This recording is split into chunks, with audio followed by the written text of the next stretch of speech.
Ó Pai, que a palavra venha de encontro aos nossos corações. Usa o teu servo, ó Pai, como uma ferramenta, ó Deus, a qual o Senhor quer usar. Fica conosco, ó Pai. Fala, Senhor, e que nós possamos ouvir a tua voz. Nós te louvamos e te agradecemos em nome de Jesus. Amém. Podeis assentar.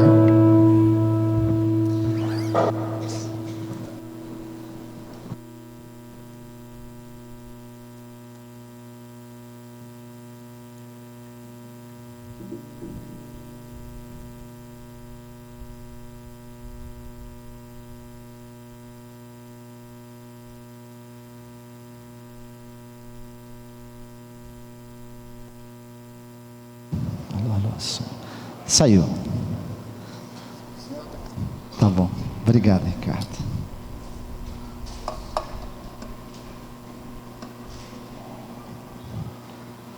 Graça e paz, amados. Amém? Glória a Deus. Bom demais estarmos na presença do Senhor. Eu gosto do texto. De vez em quando eu oro, eu faço referência e cito na minha oração.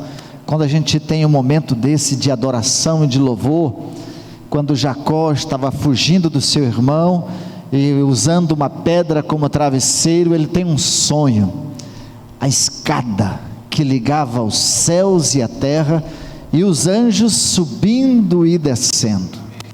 E aí então ele faz uma declaração: esta é casa de Deus, porta de entrada dos céus. Irmãos, nós não precisamos mais de uma escada na visão de Jacó ou com a visão de Jacó, porque o véu do templo se rasgou e nós temos o livre acesso, acessados à presença de Deus. Os céus estão abertos, Deus se manifesta, Deus está presente, Deus fala conosco, que temos a liberdade de falarmos com Ele. Por isso é tão gostoso a gente se derramar, se apresentar e se declarar diante do Senhor. Quero reforçar, antes de ler o texto com vocês, Ricardo já deu o aviso, mas dia 22 a nossa feira missionária. É importante que você esteja presente, e eu vou desafiar você o seguinte: você tem uma roupa de nordestino, venha como nordestino. Você tem uma roupa de gaúcho, venha com a roupa de gaúcho. Você tem uma roupa de africano, venha como africano.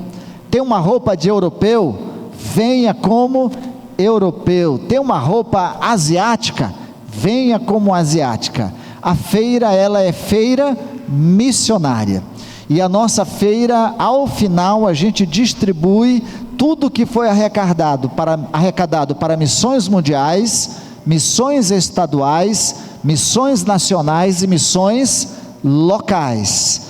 Então, da forma como você vier representado, vai embelezar a nossa feira missionária. Também aqui vão estar diversas bandeiras, representando diversos estados do nosso Brasil, e possivelmente algumas bandeiras representando diversos outros países, para caracterizar que nós estamos numa feira missionária. E olha que bênção, você nem vai estar ofertando, a não ser o que você vai ofertar no seu ministério ou no seu PGM, para elaborar o prato especial que vai ser servido aqui. Aqui a gente vai comer comida barata, comida boa, e ainda está levantando recursos para missões. Convide seus amigos, convide seus parentes, eles que vão sair no fim de semana para comer alguma coisa. Não, vamos comer lá na igreja, lá é melhor do que qualquer lugar, né? Então, e vai ser mesmo. Então nós vamos ter sempre o sonzinho aí à vontade. Dessa vez a gente vai fazer no nosso pátio mesmo aqui, para congestionar bastante, né? Para ficar bem cheio, e a gente vai ter o espaço aberto ali da quadra, para disponibilizar para as crianças, para as atividades, para a recreação, e nós vamos usar todo o nosso espaço de corredor para a feira missionária. Amém? Amém. Eu aprendi esse amém com a Vívia, né? Então aí vocês não dormem, todo mundo fica aí bem acordado. Vocês viram que pregadora? Eu ouvi a mensagem, né? E ainda curtir. Vocês estão ouvindo as mensagens e nem estão curtindo. Abre lá no YouTube, curte a mensagem, bate o sininho lá, se inscreva no canal da igreja e vai ser muito bom. E quem nos ouve aí também pela internet, nos acessa, faça isso para que a palavra do Senhor seja propagada. Convido vocês a abrirem suas Bíblias na carta de Paulo aos Romanos, capítulo 16. Irmãos, eu não consigo sair de Romanos. Misericórdia.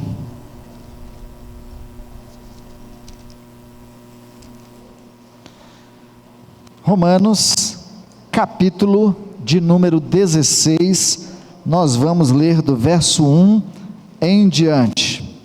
Está projetado aí na versão que nós estaremos lendo, e aí você pode nos acompanhar se estiver sem Bíblia.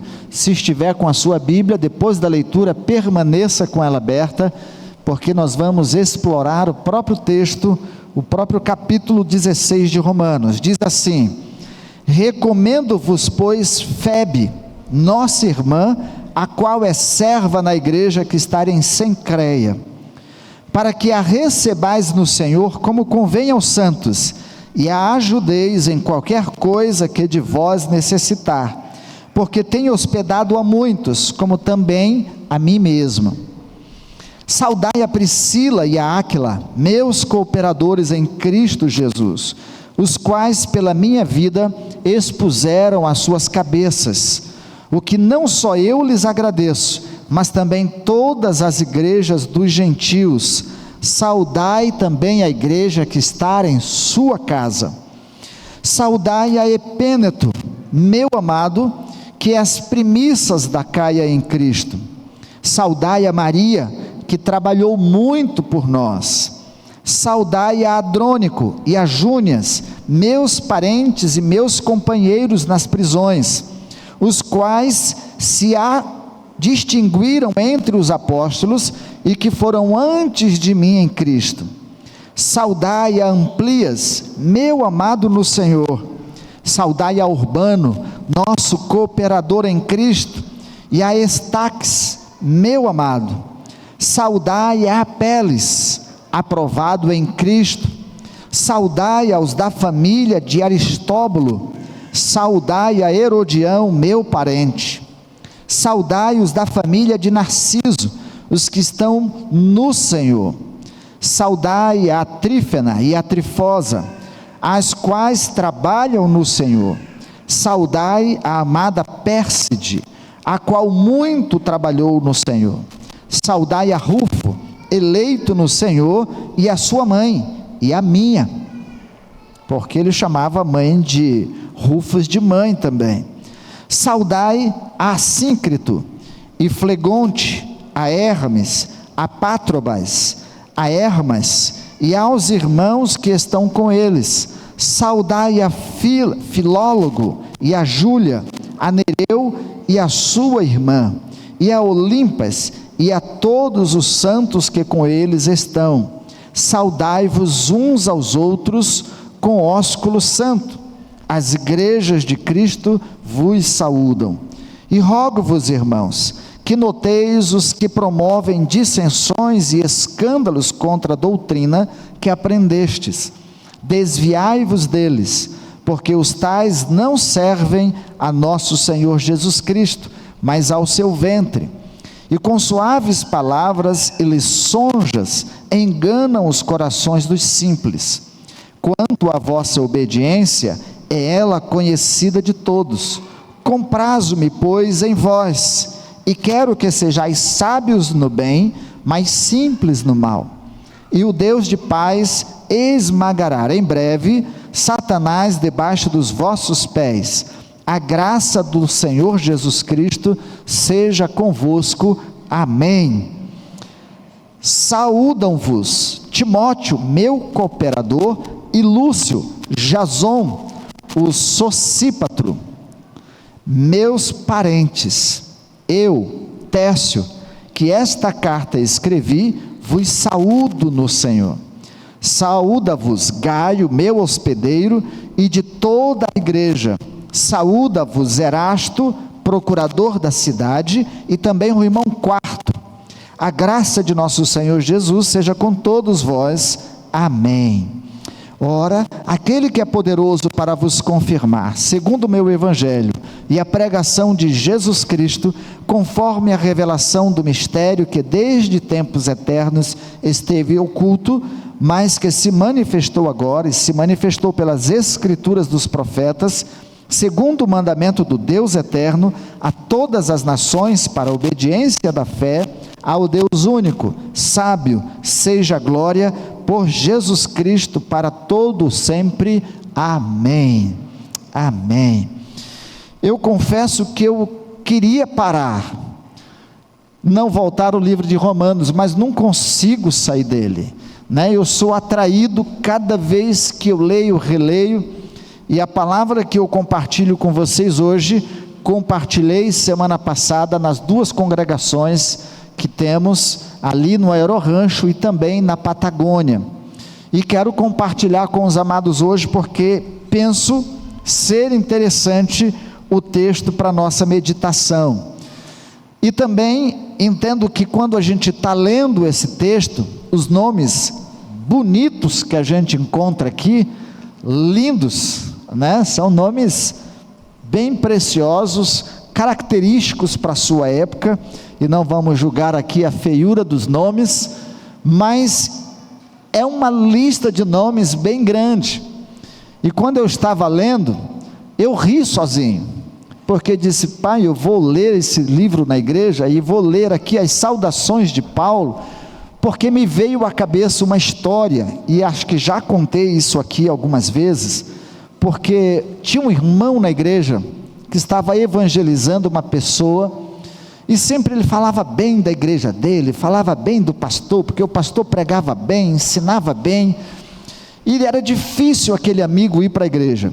E um dia o amigo aceitou ir com ele na igreja, e quando ele entrou na igreja, e na hora da mensagem, o pastor abriu a Bíblia no livro de Números, e começou a ler a genealogia. Quem já leu o livro de Números e conseguiu ler todo, é paciente, é perseverante, e realmente quer ler a Bíblia toda, porque é uma lista de nomes enorme, e fulano veio de fulano e de cicrano e morreu, e fulano nasceu e viveu e veio de cicrano e morreu, e o pastor foi lendo e morreu, e morreu, e morreu, o homem levantou e foi embora. Aí o irmão ficou bravo: pastor, como é que o senhor me faz um negócio desse? Foi tão difícil trazer essa pessoa na igreja, o senhor foi escolher logo esse texto, meu Deus, o que eu vou dizer?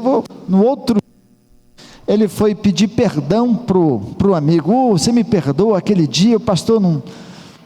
Mas o irmão, o amigo dele falou: mas meu amigo, eu quero voltar na sua igreja, aqui a leitura me incomodou tanto, mas tanto, que eu quero voltar a entregar meu coração para Jesus. Mas diz: o que impactou a sua vida? Eu nunca tinha parado para pensar que eu ia morrer.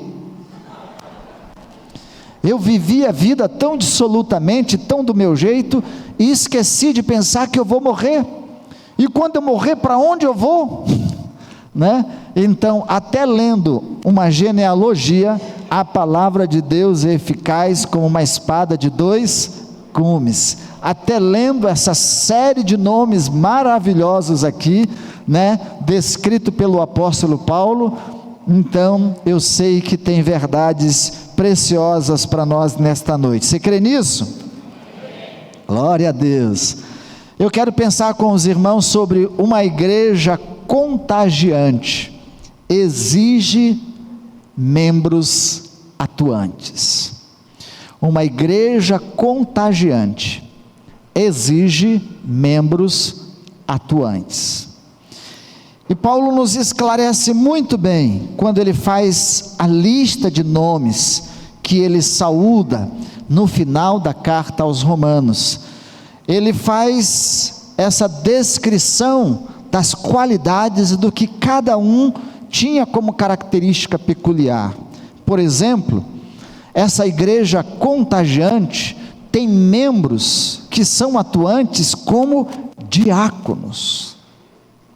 O primeiro nome que ele apresenta aqui é Febe, e ele diz, a irmã que servia em Cencreia.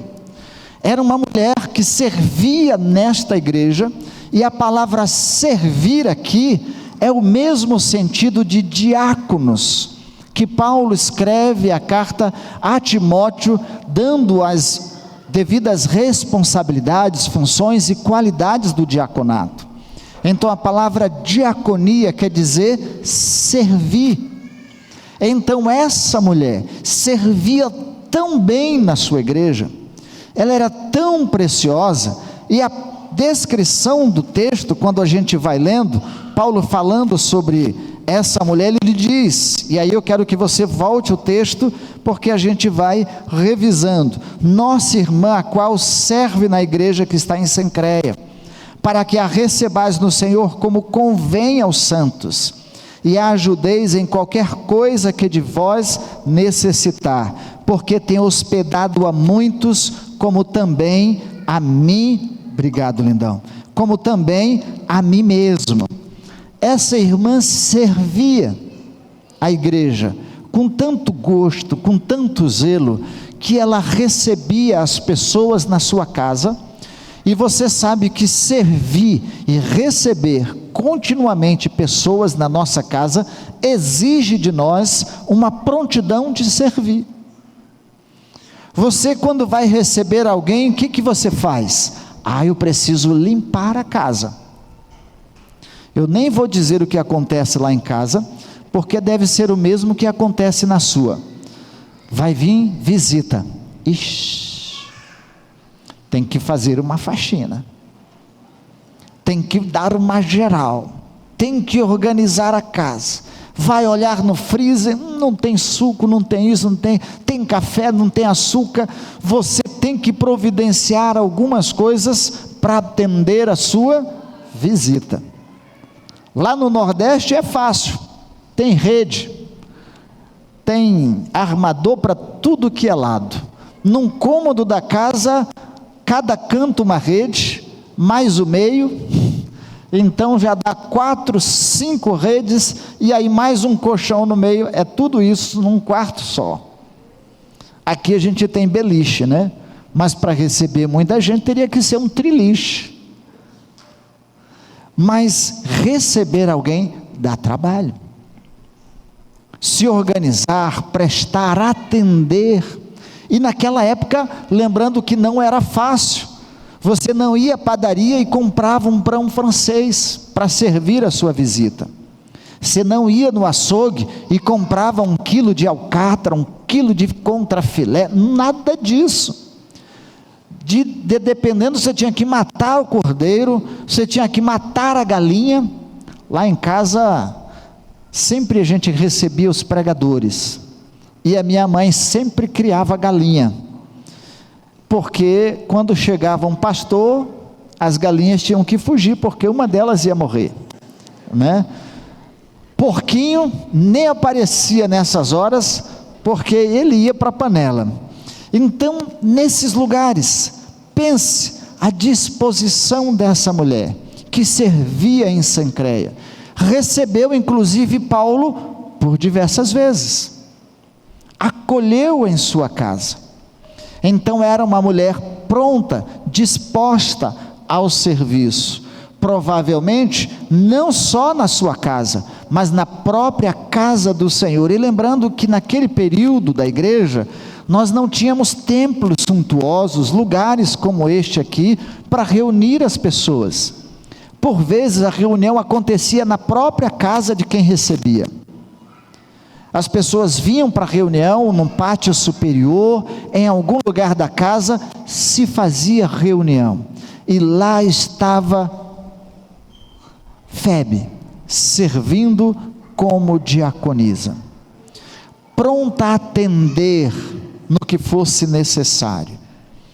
Há pessoas que têm esse dom e essa habilidade de servir, mas não é só o dom e a habilidade, é preciso desenvolver o ministério da diaconia, de servir No contexto do Novo Testamento, de Atos, quando se institui o diaconato na igreja, eles tinham uma finalidade: atender os órfãos e as viúvas. Mas depois, além desse atendimento dos órfãos e das viúvas, aqueles que se destacavam se tornavam presbíteros, se tornavam pastores, líderes das igrejas. E ela se destacava. Agora ela estava mudando de cidade. Ela estava indo para a cidade de Roma. E Paulo faz uma recomendação: recebam ela como ela recebia vocês.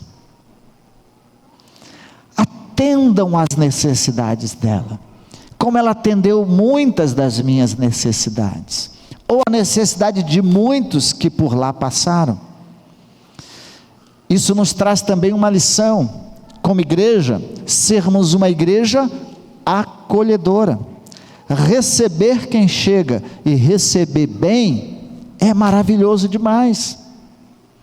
Se você sabe que chegou alguém, mudou-se para o bairro, levar um suco, ajudar na mudança, se prontificar para saber do que precisa, um cafezinho, uma acolhida, algo, se precisam de alguma coisa.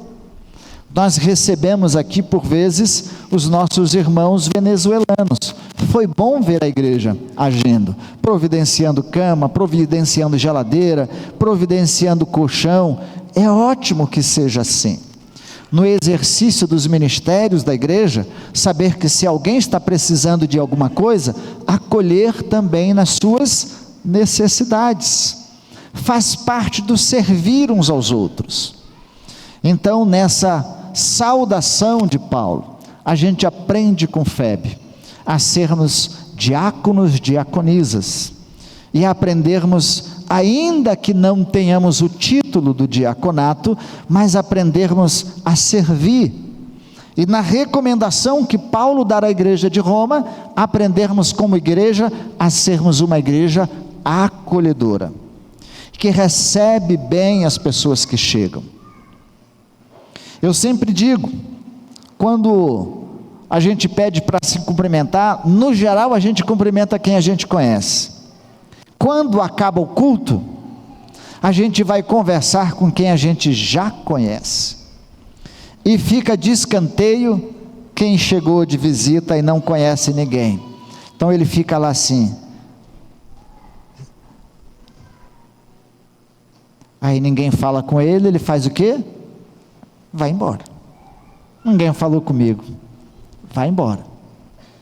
Essa igreja aí ela é alegre, ela é gostosa, é boa, mas ninguém fala comigo.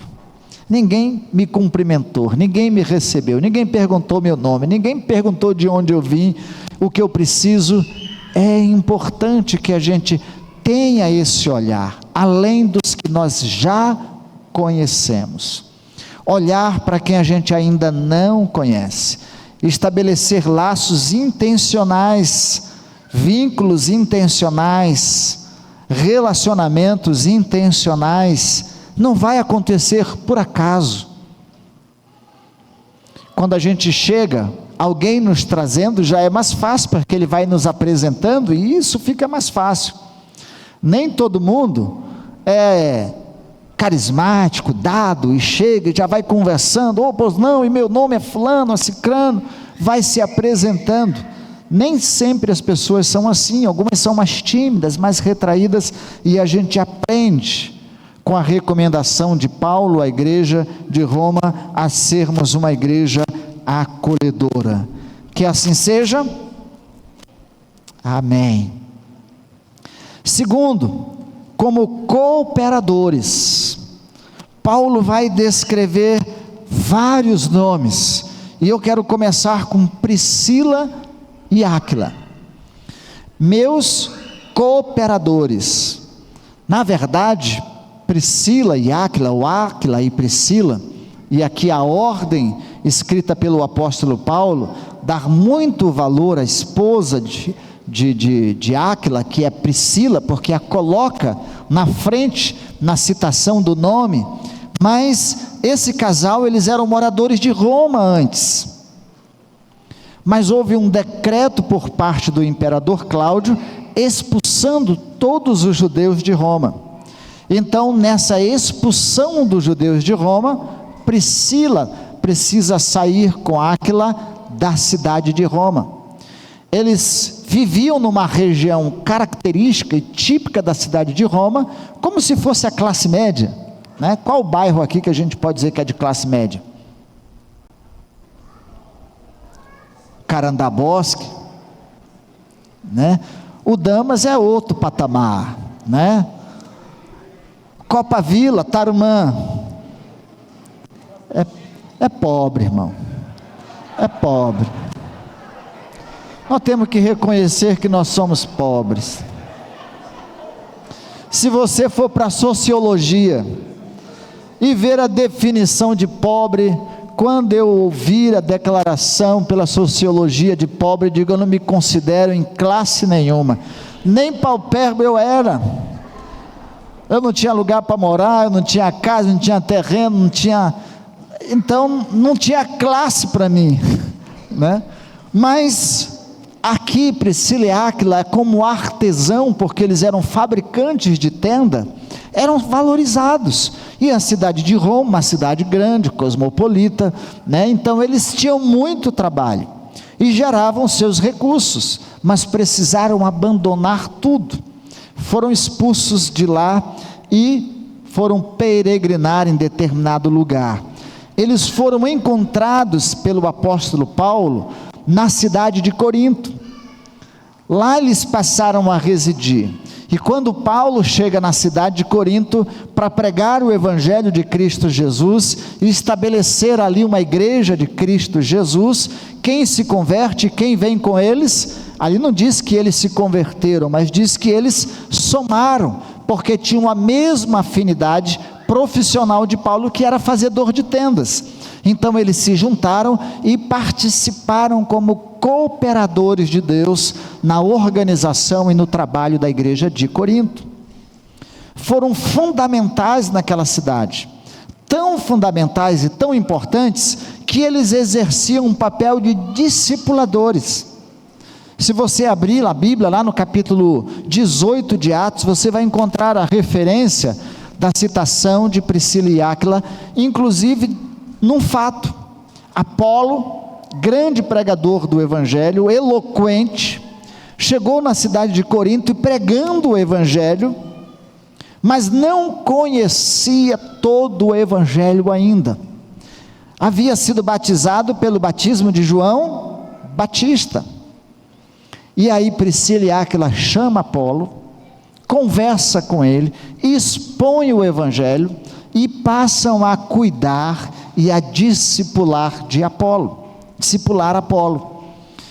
E ali ele então passa a conhecer o batismo em nome de Jesus, provavelmente seja batizado, e Apolo então se torna o grande pregador na igreja de Corinto, depois gerando até um certo problema para a vida de Paulo, porque alguns irmãos gostavam mais de Apolo, porque era mais eloquente na mensagem, na pregação. Paulo provavelmente fosse mais do ensino, das orientações, do discernimento ali, da condução do povo, e isso gerou problema. Uns eram de Pedro, outros de Apolo, outros de Paulo, gerou uma certa divisão na igreja, mas Priscila e Áquila foram importantes.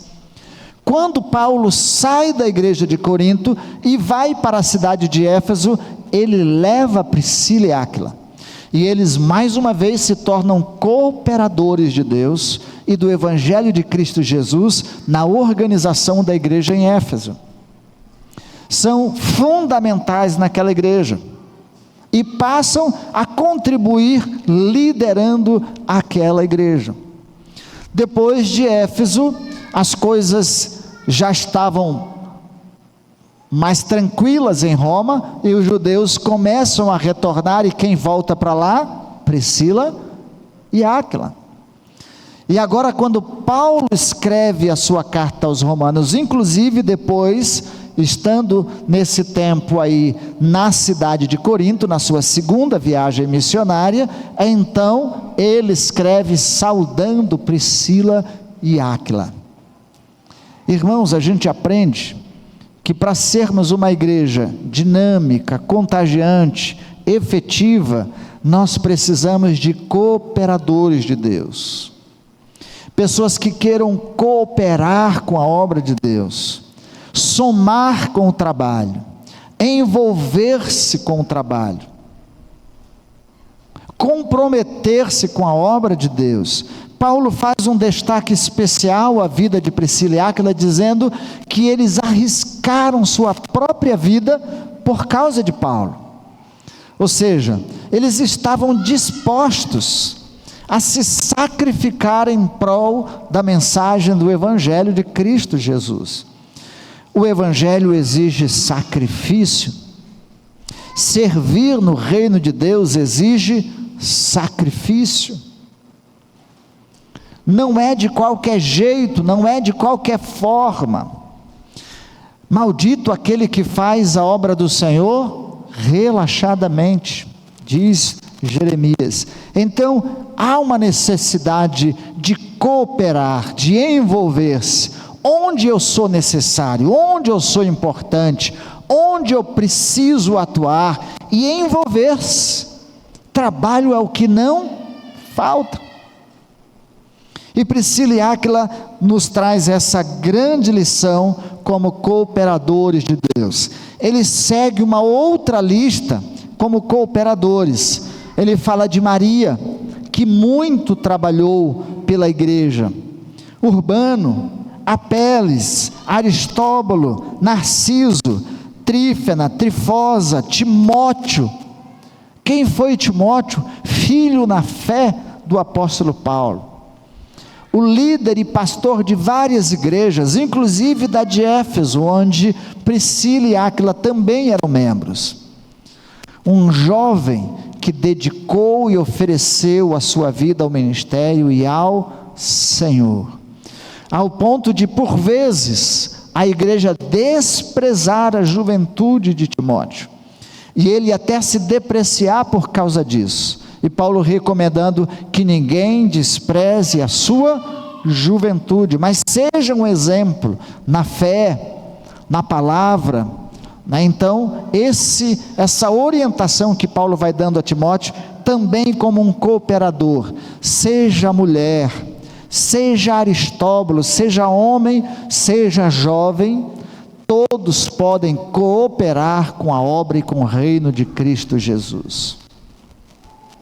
Até as crianças podem e são cooperadores no reino de Deus. As crianças são evangelistas. Por vezes elas evangelizam seus pais, evangelizam suas mães, evangelizam seus primos, compartilham do amor de Deus. Muitos pais aqui chegaram por causa dos seus filhos. Então, também são cooperadores no reino de Deus. E aí a lista segue.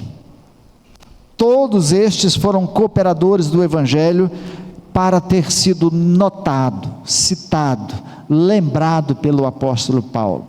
Foram pessoas que não passaram à toa, que não só passaram pela igreja, que fizeram parte, mas foram lembrados, memorados, citados como cooperadores de Deus. Então é importante que você não passe despercebido no reino de Deus, e nem na igreja de Cristo Jesus, mas que você seja cooperador, contribua, participa, envolva-se na obra do reino de Deus, amém? Tem mais alguns nomes aqui: Timóteo, Herodianos, Lúcio, Jason e Sosípatro, com exceção de Timóteo. Embora Timóteo seja chamado por Paulo de filho na fé, os outros são parentes de Paulo, são parentes de Paulo que agora estão trabalhando com Paulo, e vocês vão ver já já algo interessante relacionado a essa dinâmica de família. Também, como membros atuantes, como amigos.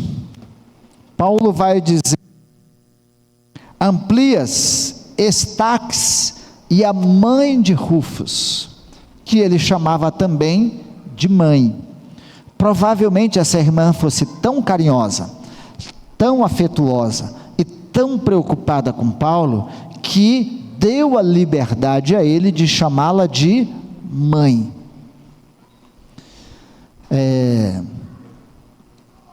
Lá no Nordeste, vou dar um exemplo de lá, mas eu sei que acho que aqui também acontecia. A gente tinha mãe de leite. Já ouviram essa expressão? Mãe de leite. A minha mãe sofria de uma anemia profunda, decorrente de uma extosomose, e como eu nasci depois dos 40 anos de idade dela, eu não conseguia mamar, porque ela desmaiava. Eu era terrível, né? Queria matar minha mãe mamando. Então, a fome era muita, e eu grudava no peito e ela passava mal, e aí ela tinha uma conhecida, casada com um primo meu, e ele era da mesma idade minha, e eu fui adotado por uma mãe de leite. E por muito tempo na minha infância, eu tinha que chamar ela de mãe. Essa aqui não era mãe de leite de Paulo, mas provavelmente fosse mãe de mesa, atendendo Paulo nas suas necessidades.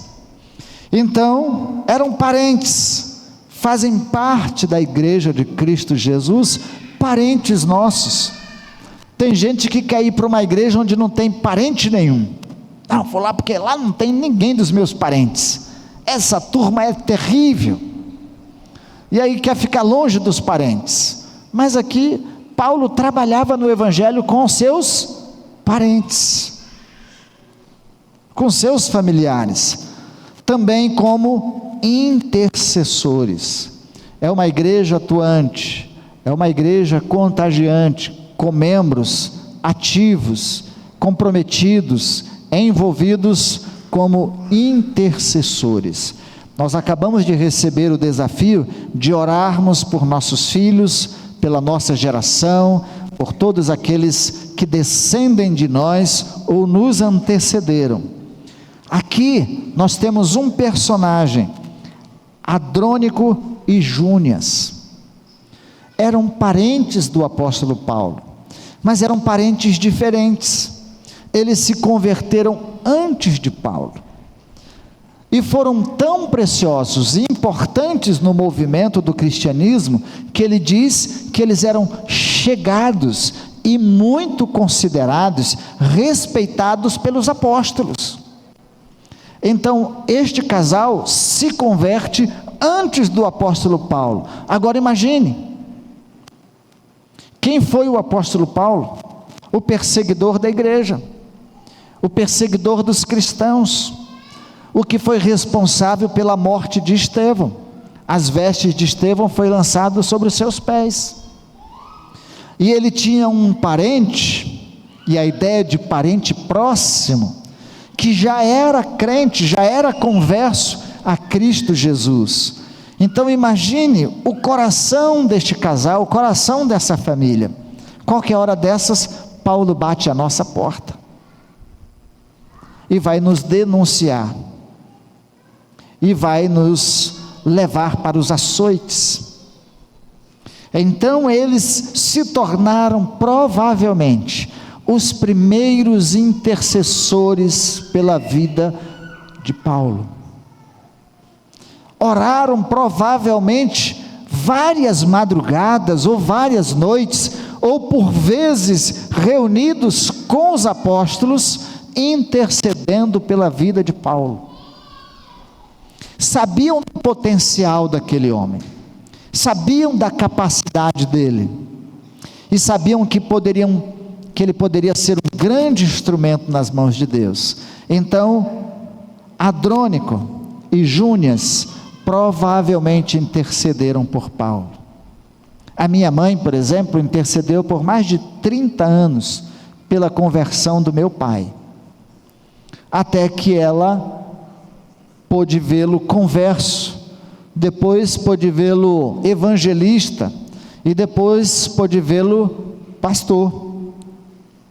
Ele que não gostava de ficar com ela, e era um devasso, passou a velhice e não conseguia sair de casa sem ela.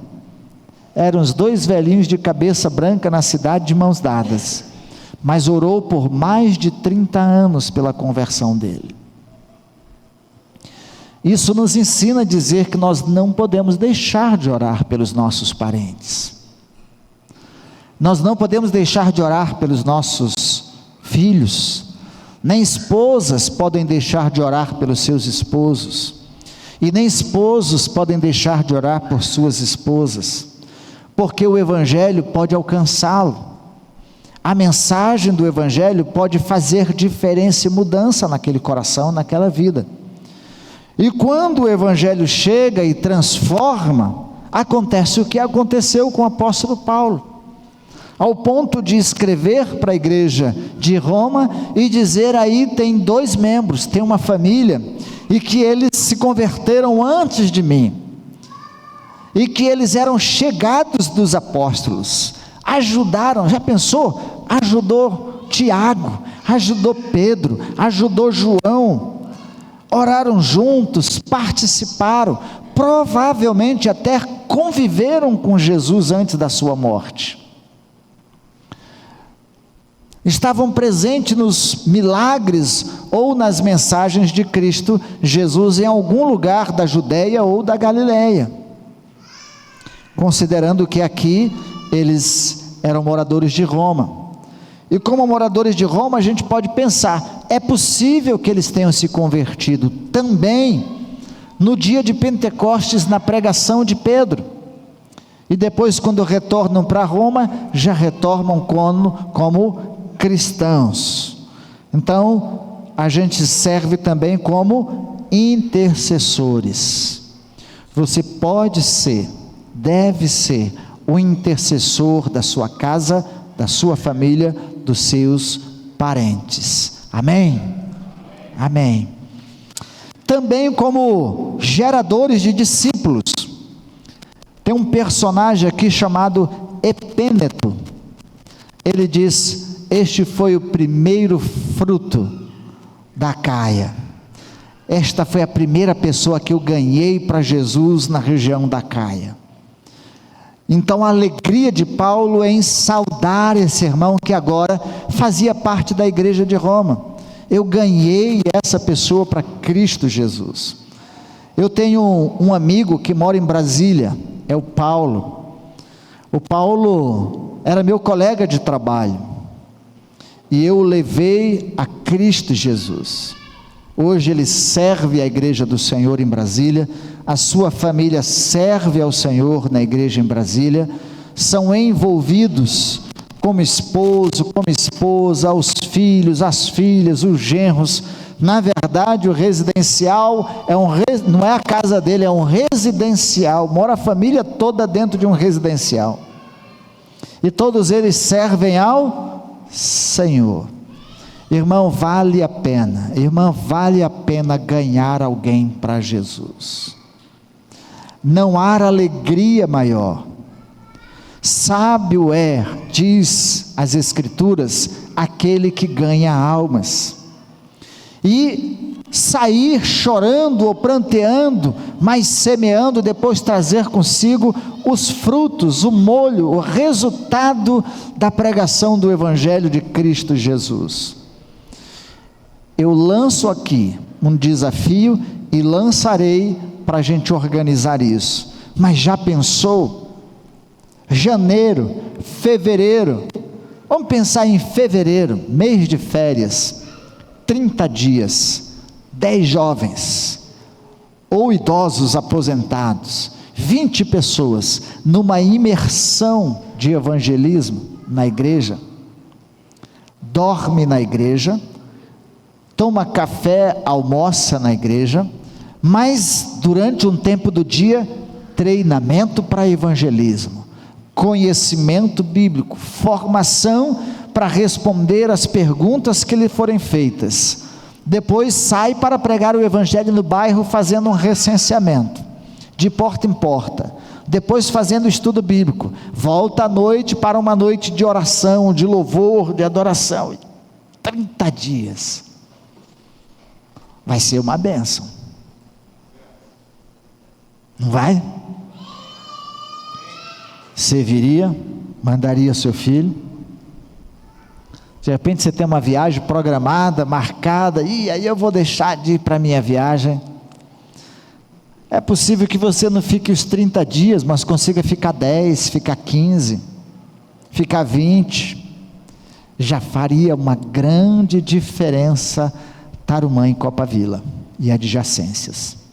Aqui, Paulo fazia imersão, imergido na pregação do Evangelho de Cristo Jesus, dia e noite, anunciando, e a alegria dele pelo primeiro fruto numa determinada região. Ganhei alguém para Jesus. Ele está integrado na igreja, está envolvido na igreja, faz parte da membresia da igreja, trabalha na igreja. Ah, que alegria eu ver o fruto do meu trabalho espiritual na igreja de Cristo Jesus. Não é uma bênção? É uma bênção. Então a alegria de Paulo, vale a pena gerar discípulos, pessoas que a gente ganha para Jesus, cuida delas, capacita, engaja, formação, treinamento, para que ele seja um cooperador no reino de Deus. Caminhando para o fim, como confidentes e secretário, o que parecia ser uma pequena função, era na verdade uma grande responsabilidade. Aqui quem pega carona é Tércio. Tércio é o emanuense de Paulo. O que era o emanuense? Era alguém que escrevia o que o outro ia ditando. Hoje a gente não chama de emanuense, hoje a gente chama de secretário, na polícia a gente chama de escrivão, né? E assim vai, mas alguém que era responsável pela agenda de Paulo, alguém que era responsável pelas escritas de Paulo, alguém que era responsável pela distribuição da produção de Paulo, da produção literária de Paulo. Tércio pega carona nas saudações, da ideia que Paulo termina a carta, aí Tércio diz: agora eu, como Tércio, que escrevi essa carta de próprio punho, saúdo, aí ele faz a saudação, e como que fazendo citação de alguns nomes que Paulo havia esquecido, mas que ele lembrava. Secretário eficiente, alguém com capricho e com eficiência, diz assim: eu vou ajudar meu discipulador, vou ajudar o meu pastor, vou ajudar o apóstolo, ele esqueceu alguns nomes, eu vou citar. Então ele faz as saudações a diversos nomes, e você tem aí, por exemplo, Gaio. Gaio foi quem hospedou Tércio. Então durante o dia, Paulo, provavelmente em outra casa, em outros lugares, se reuniam para escrever o que Paulo queria, mas quem hospedou Tércio foi Gaio, e ele faz alusão a Gaio, o seu hospedeiro. Depois ele faz a citação de Erasto, procurador da cidade, alguém importante. E se a gente entende que Paulo escreveu da cidade de Corinto, esse procurador era da cidade de Corinto, uma cidade grande, com muita gente, né? Com uma diversidade, com um comércio pujante. Então lá estava um procurador, uma autoridade, conversa a Cristo Jesus e fazendo parte da igreja de Cristo Jesus. E Tércio faz questão de citar. E tem um irmão aqui que a gente poderia dizer: Tércio esqueceu do primeiro, do segundo, do terceiro, ele só fala o irmão quarto, né? Está ali, o nome do irmão é quarto, né? Ou não sei se ele esqueceu o nome, falou que era o quarto, mas não, era o nome do irmão. Então ele faz a saudação despedindo. Então até aquilo que a gente parece ser muito simples é indispensável. a gente ser a pessoa que anota, que ajuda alguém a se organizar, que ajuda a preparar os materiais de divulgação, de publicação da igreja, que tem a capacidade de se mobilizar para escrever e organizar e fazer a literatura percorrer os diversos lugares e as necessidades da igreja de Cristo Jesus, porque todas as cartas escritas, elas iam sendo lidas pelas igrejas. Então, esse homem foi precioso também, e desta forma a gente também pode servir no reino de Deus, amém? Agora, irmãos, ele encerra esse momento de intimidade, de saudações, elogiando o espírito de obediência e fé da igreja de Roma. Ele diz: quanto a obediência de vocês é notada, é reconhecida, é inegável, a fé e a obediência de vocês é um destaque, e isso nos desafia a vivermos não só uma vida de fé, mas uma vida de fé que nos leva à prática, que nos leva à obediência. Fé sem ação é morta, fé sem obras é morta. Então, as nossas ações de fé é que exatamente nos levam a dizer que nós somos uma igreja obediente, que somos membros obedientes a Cristo Jesus. Eu apelo aos irmãos, para que os irmãos sejam operantes na igreja e obedientes ao Evangelho como diáconos, cooperadores, intercessores, amigos, geradores de discípulos e como escritores, secretários, organizadores, o nome que vocês quiserem dar. Desta forma, a gente faz a igreja ser uma igreja contagiante, pujante, envolvente, reconhecida como uma igreja obediente. Vamos seguir esse padrão? Amém? Se você concorda com essa palavra, fique em pé, nós vamos orar.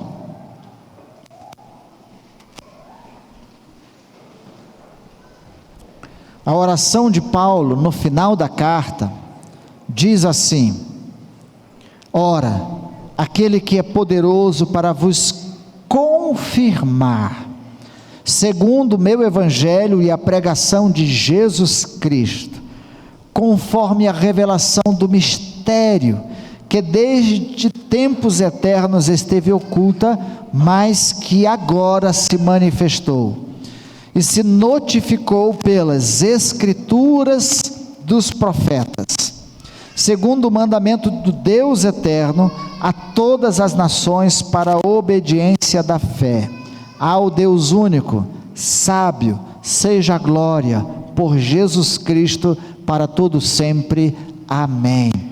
Vamos ler juntos esse texto? Ora, vamos comigo, está lá?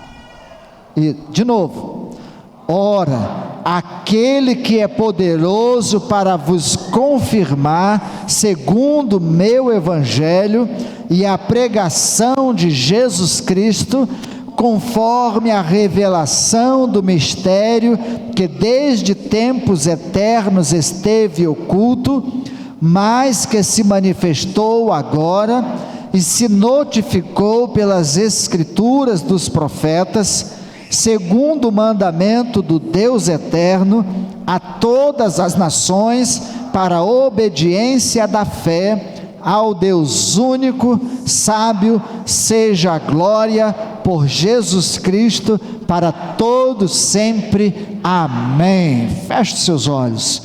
Pai do céu, nós queremos ser uma igreja pujante, ó Deus, queremos ser uma igreja contagiante, queremos ser uma igreja dinâmica, ó Deus, mas para isso, nós precisamos também ser membros atuantes, sermos cristãos atuantes, como diáconos, servindo, como cooperadores, contribuindo, participando da obra do Senhor, como amigos, como intercessores, ó Deus, como geradores de discípulos, ganhadores de almas, Pai, nós queremos servir ao Senhor como secretário, como qualquer coisa que o Senhor tenha para fazermos, Pai.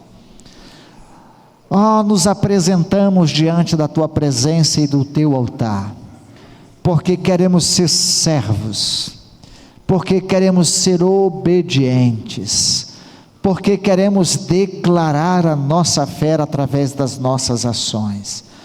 Queremos, ó Deus, ver a glória do Senhor se manifestando, a sabedoria do Senhor se manifestando em cada um dos corações aqui presentes, o poder do Senhor, a ousadia que vem do Senhor, a intrepidez que vem do Senhor, o chamamento, a confirmação do chamado de cada um, ó Deus, para servir no reino do Senhor.